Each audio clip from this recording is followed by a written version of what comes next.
남편의 가장 친한 친구와 불륜을 저지른 아내, 가족 전체가 참혹하게 살해당하는 장면을 목격하다. 끔찍한 비극이 평화롭고 행복한 삶을 살아가던 다섯 가족을 멸망의 위기에 빠뜨렸다. 많은 이들이 꿈꾸기만 하던 그들의 삶은 한순간에 무너졌다. 가장 경험이 많은 수사관들조차도 사건의 진실이 밝혀질 때마다 경악을 금치 못했다. 게다가 이 비극과 고통의 이면에는 탐욕, 이기심, 그리고 인간의 추악한 욕망이 얽힌 긴 이야기가 숨겨져 있었다. 이 이야기는 우리에게 깊은 성찰을 요구한다. 이제 여러분을 이 이야기 속으로 초대한다. 실제 범죄 사건을 2D 스타일로 각색한 작품입니다. 이 이야기는 중국 텐진에서 시작된다. 올해 40세인 차우 위안은 국영 텐진 건설 기업에서 기술자로 일하고 있었다. 그의 아내 저우 잔메이 38세는 전통적인 가정주부로서 집안을 돌보는 역할을 맡고 있었다. 결혼 후 차우 위안과 그의 아내는 세 자녀를 두었다. 첫째와 둘째는 쌍둥이 딸인 차오 토우진과 차오 토우잉 14세로 현재 중학생이었다. 막내 아들 차오페이는 겨우 8세였다. 당시의 소득 수준과 생활비를 고려할 때 차오 위안의 급여는 다섯 가족이 소박하게 살아가기에는 간신히 충분한 정도였다. 차오 가족은 늘 평온한 삶을 살아왔다. 그러나 예상치 못한 변화가 연이어 발생했고, 특히 공산당과 국민당 간의 중국 내전으로 인해 오랫동안 연락이 끊겼던 부유한 사촌과 그의 아내가 갑자기 방문한 후부터 상황이 달라지기 시작했다. 그 방문객은 차우 위안의 사촌인 차우 우꺼 58세였다. 그는 영국 기업들과 협력하며 홍콩에서 명품 핸드백, 의류, 패션 아이템을 생산 수출하는 사업가로서 정치적 변화에 대한 예리한 감각을 지니고 있었다. 중국 공산군이 역사적인 반격을 개시했을 때부터 그는 장제스 휘하의 국민당 정권이 결국 붕괴할 것이라고 예측했다. 중국 본토에서 외국 부르주아 계층과 거래하는 사업가로서 차우 우꺼는 마오쩌둥의 공산 정권이 정권을 장악한 후에는 자신을 포함한 부르주아 계층이 예전처럼 번영할 수 없을 것이라고 판단했다. 그래서 다른 기업가들이 전쟁을 이용해 물자 부족과 가격 폭등으로 이익을 챙기려 할 때 그는 대담한 결정을 내렸다. 자신의 성공적인 사업체 전체를 영국의 보호령인 홍콩으로 이전한 것이다. 그의 예측은 적중했다. 1949년 초 국민당군은 치명적인 패배를 당했다. 한편 중국 본토에 남아있던 동료 사업가들은 공산 정권의 엄격한 국유화 정책으로 인해 심각한 어려움을 겪고 있었다. 반면 차오 우꺼는 홍콩에서 영국의 보호를 받으며 명품 패션 제품을 생산 수출하는 사업을 번창시켜 빠르게 부를 축적했다. 그러나 그는 한 가지 아쉬움을 가지고 있었다. 이제 곧 60세에 가까워진 그와 그의 아내는 자녀를 갖지 못한 채 살아왔다. 중국 본토 출신으로서 차오 우꺼는 늘 고향을 그리워했고 자신의 부와 자원을 활용하여 본토에 있는 친척들을 돕고 싶어 했다. 1957년 11월 초 차오 우꺼와 그의 아내는 8년 만에 처음으로 공식적인 조상묘 방문을 명목으로 중국 본토를 찾았다. 이 이유는 공산당 당국에 의해 받아들여졌지만 사실 그들의 진짜 목적은 차오 위안 부부와 만나 그들의 쌍둥이 딸 중 한 명을 입양하여 홍콩에서 키우고 지원하며 결국 가업을 물려주는 것이었다. 사촌의 진심 어린 제안에 직면한 차우 위안과 저우 잔메이는 자녀들의 밝은 미래를 고려하여 이를 흔쾌히 받아들였다. 계획에 따르면 쌍둥이 자매 중 한 명, 즉 차오 토우진 또는 차오 토우잉이 홍콩으로 가서 부유한 친척과 함께 살게 되고 나머지 한 명은 본토에 남아 부모와 함께 지내게 될 예정이었다. 두 자매 모두 화려한 홍콩에서 공부하고 생활하며 현대적인 부유한 환경을 경험할 기회에 들떠 있었다. 딸들이 기뻐하는 모습을 본 차우 위안과 저우 잔메이는 안도감을 느꼈다. 그러나 어려운 문제가 발생했다. 두 자매 모두 홍콩에 가기를 원했지만 자리의 기회는 오직 한 명에게만 주어졌다. 최종 결정은 부유한 친척들에게 맡겨졌다.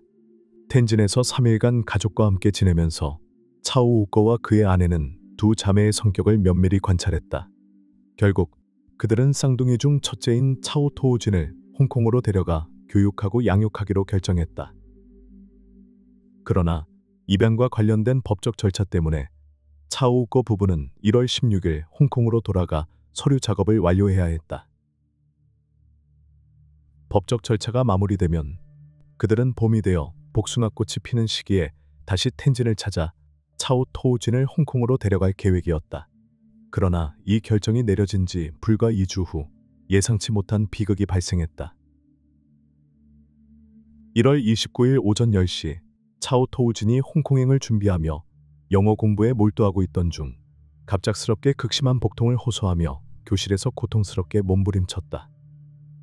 그녀는 구토를 멈추지 못했고 심한 설사 증세를 보였다. 선생님들은 그녀를 급히 병원으로 옮겼고 의사들은 응급치료를 실시하며 검사를 진행했다. 검사에 사용된 샘플에는 소변, 대변, 혈액이 포함되어 있었다. 그러나 당시 텐진의 의료기술은 아직 발전되지 않아 즉각적인 검사 결과를 얻을 수 없었다. 이로 인해 의사들은 정확한 원인을 규명하는 데 어려움을 겪었다. 병을 정확히 진단할 수 없었던 의사들은 특별한 약을 처방하지 못하고 기본적인 수액 치료와 경과 관찰만을 할 수밖에 없었다. 그러나 그녀의 상태는 급격히 악화되었다.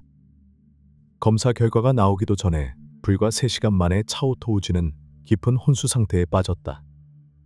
의사들과 병원 직원들이 필사적으로 그녀를 살리려 했지만 어린 소녀는 끝내 숨을 거두었고 모두가 충격에 빠졌다. 차오 토우진의 갑작스러운 병의 원인은 무엇이었을까? 의사들은 명확한 답을 내놓지 못했다. 병원에서 발급한 사망 진단서에는 모호한 내용만 적혀 있었다. 공식적인 사망 원인은 전해질 불균형과 급성 심부전으로 기재되었다. 청천벽력 같은 소식을 들은 차오 위안과 그의 아내는 망연자실했다.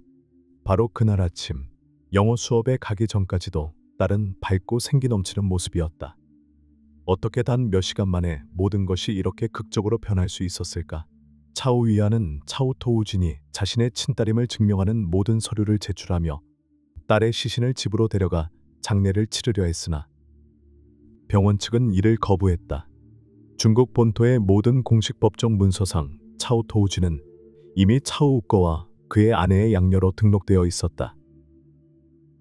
그 결과 차오 위안과 그의 아내는 차오 우꺼가 병원에서 필요한 절차를 마칠 때까지 기다릴 수밖에 없었다.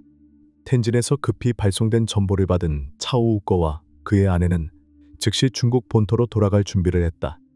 홍콩에서 텐진으로 가는 민간 직항편이 없었기 때문에 그들은 먼저 베이징으로 비행한 후 기차로 텐진에 도착했다. 병원에 도착했을 때 차오 토우진은 이미 사망한 지 3일이 지난 상태였다. 그들과 동행한 사람은 차오 우꺼의 처남이자 홍콩 경찰관인 저우 전싱이었다. 비극적인 이야기를 들은 그는 의사들에게 물었다.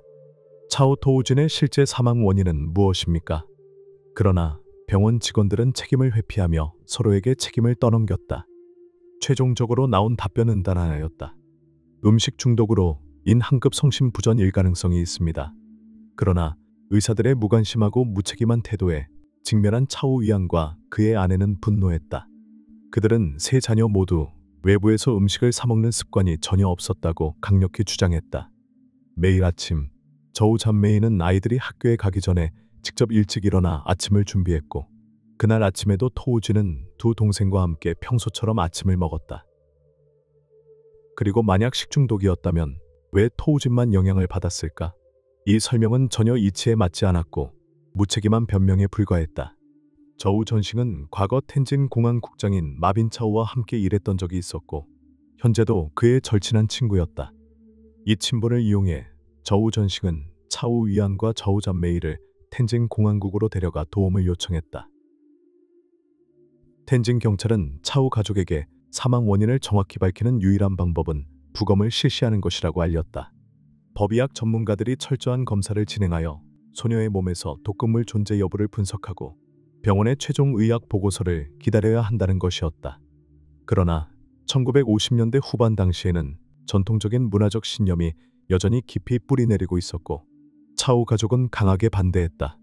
그들은 저우 전싱이 미리 준비한 부검 동의서에 서명하기를 거부했다. 그러나 법적으로 차오 우꼬와 그의 아내가 아이의 법적 보호자로서 최종 결정을 내릴 권한을 가지고 있었다. 저우 전싱은 그들을 설득하는 데 많은 시간을 쏟았다. 그는 조카의 죽음이 병원의 결론보다 훨씬 더 복잡한 사건이며 진실을 밝힐 유일한 방법이 부검이라고 확신하고 있었다. 저우 전싱과 텐진 경찰의 끈질긴 설득과 설명 끝에 결국 차오 가족은 법의학 검사를 허락하기로 동의했다. 부검 결과 토우진의 몸에서 강력한 독성 화학 물질이 검출되었으며 쥐약으로 의심되는 성분이 포함되어 있었다. 이 소식을 접한 차오 위안의 가족은 충격에 휩싸였다. 텐진 공안국은 즉시 형사수사관 종원 위안과 후주의를 배정하여 독극물 중독 사건을 조사하도록 했다. 차오 가족의 집은 봉쇄되었고 법의학 기술자들이 모든 구석을 철저히 조사했지만 독극물의 흔적은 발견되지 않았다. 조사관들이 차오 토우진의 방을 수색하던 중 쌍둥이 자매가 함께 사용하는 방에서 악취가 감지되었다. 악취의 근원은 공부 책상 구석에 위치한 가방에서 나왔다. 더 정확히 말하면 책상 아래에 놓여있던 학교 가방에서 풍기는 냄새였다.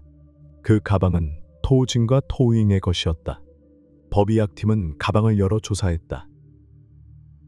가방 안에는 일반적인 학용품과 함께 바닥에 죽은 쥐 한 마리가 발견되었다. 부패 정도를 분석한 결과 전문가들은 쥐가 최소 이틀 전부터 죽어 있었다고 추정했다. 그런데 의문이 생겼다. 왜 피해자의 가방에 죽은 쥐가 있었으며 왜 그녀가 사망한 다음 날에 죽었을까? 조사관들은 가방 안에서 작은 빵 부스러기와 함께 바닥에 난 구멍을 발견했다.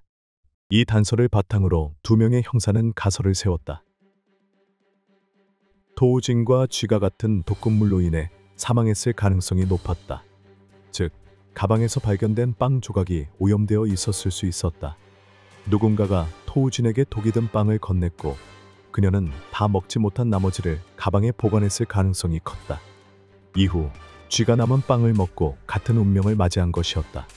실험 결과 쥐의 위장에서 검출된 독극물과 토우진의 위장에서 발견된 독극물이 동일한 성분임이 확인되었다. 저우 잔메이는 딸이 사망하기 전날 아침 세 자녀가 모두 집에서 아침을 먹고 학교에 갔다고 확인했다. 또한 경제적 어려움으로 인해 딸이 밖에서 빵을 사 먹을 돈이 없었다는 사실도 덧붙였다. 결국 누군가가 그녀에게 독이 든 빵을 건넸을 가능성이 컸고 그 일이 벌어질 수 있는 유일한 시간과 장소는 1월 29일 오전 7시에서 9시 사이 학교에서였다. 왜냐하면 오전 10시쯤 그녀는 이미 중독 증상을 보였기 때문이다. 조사관들은 그녀의 학교를 방문해 대인관계를 조사하고 갈등이 있었는지 확인했지만 별다른 단서를 찾지 못했다. 토우진의 장례식에서 차오 우꼬와 그의 아내는 사업을 잠시 중단하고 차오 위안의 가족과 함께 슬픔을 나누었다. 사건이 여전히 조사 중이던 2월 6일 오후 5시 토우진이 사망한 지 정확히 7일째 되던 날 텐진 경찰은 또 다른 충격적인 신고를 접수했다. 차오 가족의 막내 아들 차오페이가 갑자기 사망한 것이다. 그의 증상은 누나가 사망하기 전과 정확히 같았다.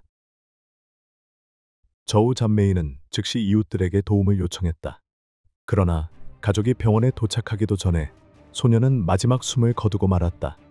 발병한 지 불과 1시간도 채 지나지 않은 시점이었다. 법의학자들은 소년의 위장에서 상당량의 쥐약 성분이 검출되었으며 이는 누나의 몸에서 발견된 독극물과 동일한 것이었다. 차오페이의 사망 이후 경찰은 즉시 수사의 방향을 바꾸어 차오 가족의 사회적 관계를 집중적으로 조사하기 시작했다. 그러나 조사 결과 최근 부부가 원한을 살만한 분쟁이나 갈등은 발견되지 않았다. 따라서 누군가가 보복을 위해 그들의 자녀를 표적으로 삼았을 가능성은 낮아 보였다. 장례 준비를 돕기 위해 차오 위안의 집에서 일주일을 보내던 저우 전싱은 저우 잔메이의 눈빛, 몸짓, 그리고 표정에서 뭔가 불안한 기색을 감지했다. 특히 경찰이 그녀의 개인적인 인간관계나 과거의 위협을 받거나 원한을 산 적이 있는지 질문할 때 그녀의 반응이 매우 미묘했다. 이에 저우 전싱은 마빈 차오와 비밀 회동을 갖고 자신의 의심을 공유했다. 마빈 차오는 즉시 긴급 회의를 소집했고 수사관들은 저우 잔메이를 중심으로 정교한 계획을 세웠다. 막내 아들의 장례식이 끝난 후 차오 위안은 회사 업무로 인해 허베이로 이틀간 출장을 가야 했다. 따라서 집에는 저우 잔메이와 차오 토잉만 남게 되었다. 이 모든 것은 수사팀의 계획의 일부였다. 2월 10일 오전 8시 텐진 공항국 소속 범죄심리 전문가이자 최고의 형사 중 한 명인 리웨슈가 조용히 저우 잔메이에게 접근했다. 이번에는 범죄 심리를 분석하는데 능숙한 베테랑 여성 형사와 마주하자 저우 잔메이는 결국 눈물을 터뜨렸다. 그녀는 자신이 좋은 어머니도 좋은 아내도 사람들이 믿고 있던 덕망 있는 여인도 아니었음을 고백했다. 사실 그녀는 지난 7년 동안 차오 위안의 가장 친한 친구 중 한 명인 청용동과 몰래 불륜 관계를 이어오고 있었다. 몇 년 전 새 아이가 아직 어렸을 때 저우 잔메이는 오랜 시간 집에만 머무르며 우울증을 앓기 시작했다. 당시만 해도 우울증은 새롭게 인식되기 시작한 질병이었다.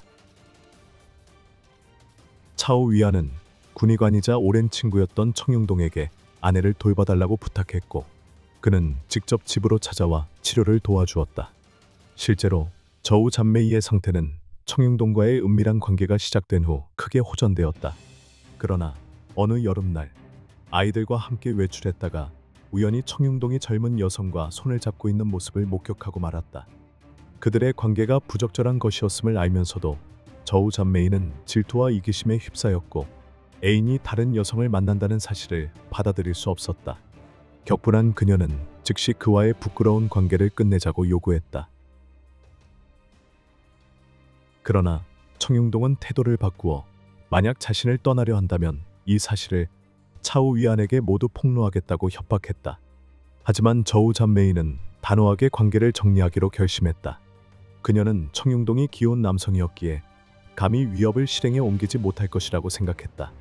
그러나 토우진이 독살되기 불과 2달 전 그는 갑자기 그녀에게 편지를 보냈다. 편지에는 단 28개의 단어만 적혀 있었다. 네가 무정하다면 나도 무자비해질 것이다. 내게 가장 소중한 것을 빼앗아 가겠다. 첫째 딸이 사망한 후에도 저우 잔메이는 진짜 문제의 본질을 깨닫지 못했다. 그러나 단 7일 후 막내 아들마저 세상을 떠나자 그녀는 어렴풋이 청용동이 진범일지도 모른다고 의심하기 시작했다. 하지만 공포, 수치심, 그리고 굴욕감에 사로잡혀 이 끔찍한 진실을 밝힐 용기가 없었다. 청용동이 저우 잔메이에게 보낸 편지는 여전히 그녀의 옷장 깊숙이 숨겨져 있었다. 이 중요한 증거를 확보한 형사 리웨슈는 즉시 편지와 새롭게 밝혀진 이야기를 마빈차오 국장과 형사수사팀에게 전달했다. 군 의료단에서 숙련된 의사로 일했던 청용동은 강력한 독극물을 다룰 수 있는 지식과 전문성을 갖추고 있었으며 이를 통해 토우진과 차오페이를 신속하게 살해할 수 있었을 가능성이 높았다.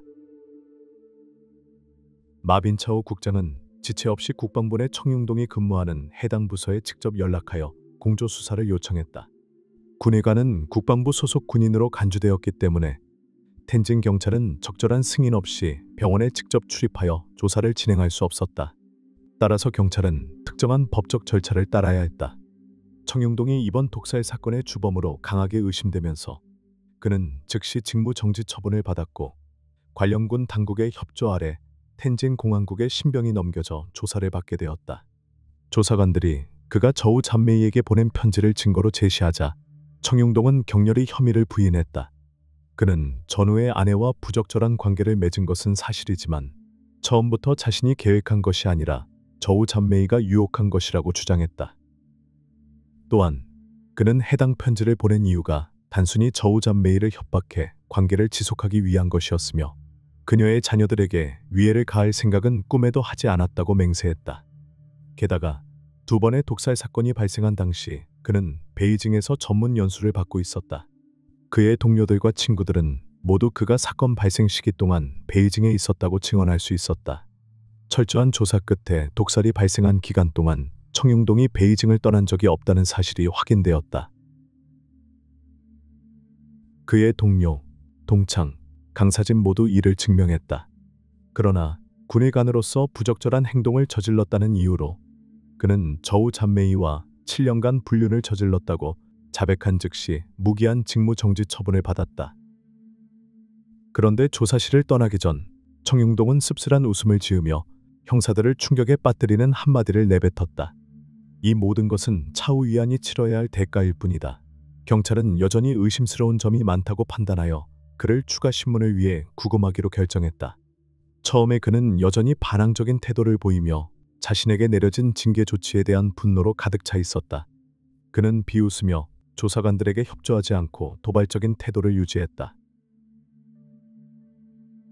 그러나 마빈차오 국장과 단독 면담을 가진 후 청용동은 자발적으로 추가적인 정보를 공개하며 차오 위안의 두 자녀가 사망한 것은 결국 그들의 아버지 때문이라고 주장했다. 모든 사건의 발단은 1945년 말 중국 내전이 휴전협정에 가까워지던 시점으로 거슬러 올라갔다. 당시 청용동과 차오 위안은 같은 부대에서 복무 중이었으며 텐진 근처 허베이 전선에서 전투를 벌이고 있었다. 청용동은 군의관이었고 차오 위안은 보병 부대원이었다.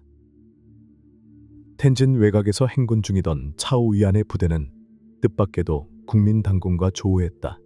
소비에트 연합이 지원한 강력한 화력 덕분에 차오 위안의 보병 부대는 국민당군을 성공적으로 격퇴했다.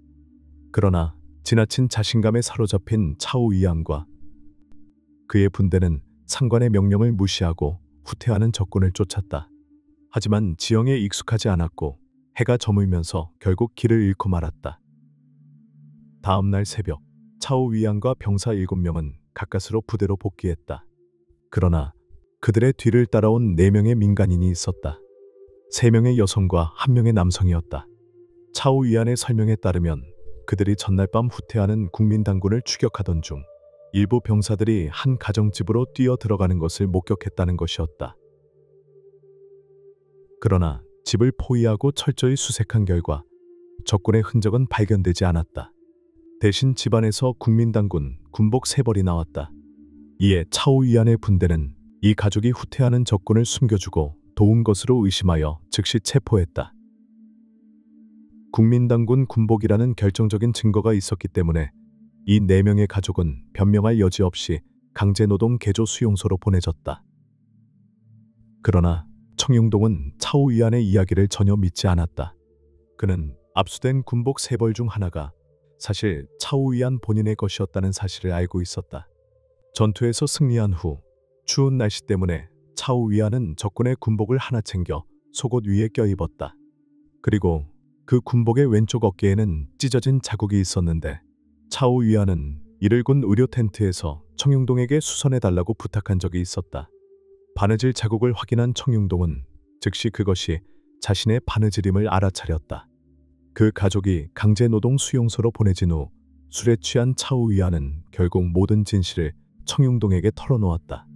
그는 군공훈에 집착했고 더 많은 표창을 받기 위해 분대를 이끌고 무모하게 적군을 추격했다. 그러나 도착했을 때는 이미 너무 늦었고 적군의 행방을 놓치고 말았다. 상관으로부터 징계를 받을 것을 두려워한 차오 위안은 도박을 걸었다. 그는 처벌을 피하고 공을 세우기 위해 죄 없는 가족을 적군 협력자로 몰아세운 것이다. 그 결과 그 불운한 가족은 뿔뿔이 흩어지고 말았다. 어머니와 두 딸은 여성노동 수용소로 보내졌으며 아버지 당중청은 텐진 외곽에 위치한 별도의 수용소로 이송되었다. 차오 위안의 이기심과 비겁함으로 인해 한 무고한 가족의 행복이 산산조각이 났다. 깊은 원한을 품은 당중청이 강제노동 수용소에서 풀려난 후 차오 위안의 가족에게 복수하러 돌아왔을 가능성이 매우 높았다. 이것이 바로 청용동이 차오 위안이 자신의 자녀들의 죽음에 간접적으로 책임이 있다고 주장하는 이유였다. 아직 확실하지 않은 부분이 있었지만 당시로서는 수사팀이 가진 가장 유력한 동기였다. 철저한 조사를 결심한 텐진 공안국은 즉시 차오 위안이 거짓 누명을 씌웠던 남성 당중청에 대한 수사를 개시했다. 다행히도 이 반영명 분자에 대한 기록은 여전히 보관되어 있었다. 소름 끼치는 사실이 밝혀졌다. 당중청은 차오 위안의 자녀들이 독살되기 불과 4개월 전에 강제노동 수용소에서 석방되었던 것이다. 이 기간은 성인이 완벽한 복수 계획을 세우고 실행하기에 충분한 시간이었다. 그러나 경찰은 그의 행방을 찾을 방법이 없었다. 남아있는 것은 오래된 사건 파일과 당중청의 흑백 사진 몇 장뿐이었다. 끈질긴 수사 끝에 경찰은 차오 위안의 이웃 중 일부가 사진 속 남성을 알아본다는 사실을 발견했다. 그들은 그가 차오페이의 장례식 당시 주변을 맴도는 모습을 목격했다고 증언했다. 이웃들은 사진 속 모습보다 나이가 더 들어 보이고 몸이 많이 야윈 상태였으며 이 지역 주민이 아닌 것 같다고 말했다. 그의 옷차림은 남루하고 특이했으며 주변 사람들 중 그처럼 초라하게 옷을 입은 이는 없었다. 이는 그가 떠돌이 거지일 가능성을 시사했다. 한 여성은 며칠 전부터 그가 근처에 버려진 오리감시 오두막에서 잠을 자는 것을 본 적이 있다고까지 주장했다. 이 단서를 바탕으로 경찰은 오두막을 찾아냈고 그곳이 당중청의 은신처일 가능성이 크다고 판단했다. 무장한 경찰관 2명이 고도로 위험한 용의자를 체포하라는 명령을 받고 오두막 안으로 진입했다. 문을 여는 순간 그의 몸에서 나는 악취가 경찰을 메스껍게 만들었다. 그는 자신의 배설물 위에 누운 채 거의 움직이지 않고 있었다. 마치 지하에서 기어 올라온 악마처럼 보였다. 이상하게도 경찰이 다가가도 당중청은 아무런 반응을 보이지 않았다. 그의 건강 상태가 위독하다고 판단한 조사관들은 즉시 그를 병원으로 이송하여 응급치료를 받게 했다. 의료진의 치료 덕분에 당중청은 서서히 의식을 되찾았다. 그의 상태는 오른발 깊은 상처에 심각한 감염으로 인해 괴사한 상태였으며 극심한 영양실조에 빠져 있었다. 의식을 회복한 후 조사관들의 질문에 직면한 당중청은 저항하거나 반발하지 않았다. 그는 창밖을 멍하니 바라보며 힘없는 목소리로 대답했다. 그래, 차오페이를 독살한 건 나였다. 그는 차오 가족의 후계자였기 때문이다. 그가 없어진다면 차오 위안은 내가 겪은 것과 똑같은 고통을 맛보게 될 것이다. 그의 죽음은 차오 가문이 대를 잇지 못하게 만들었다. 그러나 그의 누나인 차오 토우진의 독살에 대해 묻자 당중청은 강하게 부인했다. 그는 토우진이 독살될 당시 자신은 여전히 전국을 떠돌며 아내와 자녀를 찾고 있었다고 주장했다. 사실 그는 차오 토우진의 독살 사건이 대대적으로 보도되었기 때문에야 비로소 차오 위안의 행방을 알아내 복수를 실행할 수 있었다. 뜻밖에도 차오페이를 독살한 방법과 실행 방식이 차오 토우진 사건과 우연히 일치하면서 경찰의 의심을 피할 수 있었던 것이다. 경찰은 철저한 검증을 거쳐 당중청의 진술이 사실임을 확인했다. 그는 첫 번째 독살 사건이 발생했을 당시 텐진에 없었다. 하지만 그렇다면 두 사건에서 사용된 독극물의 유형과 방법이 어떻게 완전히 동일할 수 있었을까? 혹시 차오 위안에게 원한을 품은 또 다른 누군가가 그의 가족을 몰살하려 했던 것일까? 경찰은 당중청이 차오페이를 독살하는 데 사용한 쥐약병을 이미 확보한 상태였다. 조사 결과 이 독극물은 최근에야 생산된 신형 독극물이었으며 아직 지역에서 널리 유통되지 않은 것이었다. 당시 모든 상품의 거래와 유통은 정부가 통제하고 농업협동조합을 통해 이루어졌다. 이렇게 엄격히 제한된 물품을 구매하는 것은 결코 쉬운 일이 아니었다. 경찰은 이 단서를 이용해 대대적인 조사를 개시했다. 모든 농업협동조합과 농약 판매업자들을 상대로 동일한 유형의 쥐약을 구매한 고객들의 신원과 특징을 확인하기 시작했다. 다행히도 지역 판매업자들은 경찰 수사의 긴급성을 잘 이해하고 있었기에 확인 작업은 순조롭게 진행되었다. 두 건의 독살 사건은 이미 큰 화제가 되었기 때문이다. 그러나 중학교 뒤쪽 논밭 근처에 위치한 한 농약가게 주인을 조사하던 중 그의 진술에서 수상한 점이 발견되었다. 처음에 그는 자신이 신형 쥐약을 아무에게도 판매한 적이 없다고 주장했다. 하지만 경찰이 차오 토우진 독살 사건 발생 한 달 전의 판매 기록을 확인하겠다고 요구하자 그는 눈에 띄게 불안해하며 말을 더듬기 시작했다. 경찰은 그의 수상한 행동을 감지하고 일시적으로 구금하기로 결정했다. 얼마 지나지 않아 그는 자백했다. 차오 토우진이 독살되기 이틀 전 그는 한 남학생에게 신형 쥐약 한 병을 판매했던 것이다. 해당 학생은 집에 쥐가 들끓어 책을 갉아먹고 있어 가장 강력한 독이 필요하다고 말했다. 가게 주인은 엄격한 규정 때문에 처음에는 판매를 거부했으나 학생이 제품 가격의 거의 2배를 지불하겠다고 하자 결국 거래에 응했다. 학생의 신원은 빠르게 확인되었다. 하지만 경찰이 그에게 독극물을 구매한 이유를 묻자 그는 순진한 얼굴로 여자친구가 부탁해서 대신 사준 것뿐이라고 대답했다. 그런데 그가 언급한 여학생의 이름을 듣자 조사관들은 충격에 빠졌다.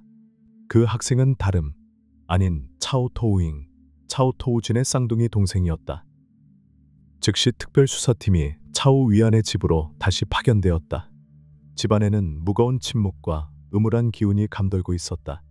경찰이 갑작스럽게 들이닥치자 가족들은 놀라움을 감추지 못했다.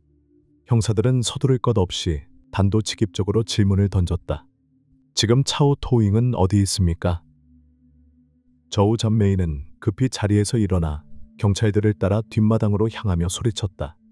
차오토잉, 지금 뭐하고 있니? 그냥 언니에게 보내줄 옛날 장난감을 태우고 있어요. 그럼 내가 친구에게 대신 사달라고 했던 쥐약병은 어디 있니? 이 질문을 듣는 순간 차오토잉의 얼굴이 창백해졌다. 왜 이런 일을 저질렀니? 경찰의 집요한 질문과 가족들의 충격에 찬 눈빛 앞에서 차오토잉은 바닥에 주저앉은 채 침묵을 지켰다. 그녀가 태우고 있던 것은 다름 아닌 차오토우진의 낡은 일기장이었다. 경찰서에서 차오토잉은 계속 울기만 할 뿐 어떠한 질문에도 대답하지 않았다. 조사관들은 다시 한번 여성 형사 리웨슈의 도움을 요청했다. 그녀의 위로와 설득 끝에 차오토잉은 마침내 울음을 멈추고 천천히 입을 열었다. 이야기는 수년 전으로 거슬러 올라갔다. 쌍둥이였지만 토우진과 토우잉은 완전히 상반된 성격을 가지고 있었다. 토우진은 쾌활하고 재치 있으며 사교성이 뛰어났지만 토우잉은 조용하고 내성적이었으며 매우 예리한 관찰력을 지니고 있었다. 토우잉은 오래전부터 어머니가 청용동과 불륜 관계를 맺고 있다는 사실을 알고 있었다. 그녀는 어머니를 혐오했고 깊은 원망을 품고 있었다. 하지만 가족을 위해 밤낮 없이 일하는 성실한 아버지를 사랑했기에 어머니의 수치스러운 비밀을 밝힐 용기가 없었다. 학업적으로 토잉은 매우 영리했지만 내성적인 성격 때문에 인정받으려 하지 않았다. 대신 자신의 다방과 풀이를 언니에게 넘겨주었고 그 덕에 토우진은 모든 공을 차지했다. 그러던 중 홍콩에 한 명만 갈 수 있다는 삼촌의 제안이 그녀에게 커다란 희망이 되었다. 타락한 어머니 밑에서 벗어나고 싶었던 차오토잉은 선택받기 위해 필사적으로 노력했다. 하지만 뛰어난 존재감을 지닌 토우진은 온갖 교묘한 수단을 동원해 차오우꺼 부부의 관심을 자신에게 쏠리게 만들었다. 뿐만 아니라 토우진은 토우잉을 무시하며 그녀를 게으르고 요리도 못하는 바보라고 조롱했다. 이 모든 것을 곱씹을수록 토우잉의 분노는 커져갔다. 결정적인 순간은 차오우꺼 부부가 저녁 식사 자리에서 홍콩으로 데려갈 아이로 토우진을 선택했다고 발표했을 때였다. 토우잉은 이 현실을 도저히 받아들일 수 없었다. 그 순간 그녀는 언니를 대신할 계획을 세웠다. 어떤 수를 써서라도 자신이 선택받아야 했다. 1월 29일 아침 언니가 단 것을 좋아한다는 점을 이용해 토우잉은 독이 든 참깨떡을 준비해 언니에게 건넸다. 뿐만 아니라 토우진이 늘 가지고 다니는 물병에도 쥐약을 몰래 더 넣었다. 예상대로 독이 든 떡을 먹은 후 토우진은 몸이 좋지 않다고 느끼기 시작했다. 이를 본 토우잉은 그녀에게 독이 든 물을 건네주며 확실하게 마무리했다. 이제 홍콩에 갈 사람은 자신이 될 것이었다. 이렇게 해서 텐진 공항국은 마침내 이 독살 사건의 전모를 밝혀냈다. 수많은 비극적인 사연이 얽힌 사건이었다. 만약 차오이안이 비겁하게 행동하지 않고 무고한 가족을 모함하는 대신 자신의 실수를 상관에게 솔직히 인정했다면 어쩌면 당중청의 가족은 파탄나지 않았을 것이고 그의 8살 난 아들이 복수의 희생양이 되지도 않았을 것이다. 만약 저우 잔메이가 청용동과 부적절한 관계를 맺지 않았다면 차오 토우잉이 어린 나이에 그렇게 깊은 정신적 상처를 입지는 않았을 것이다.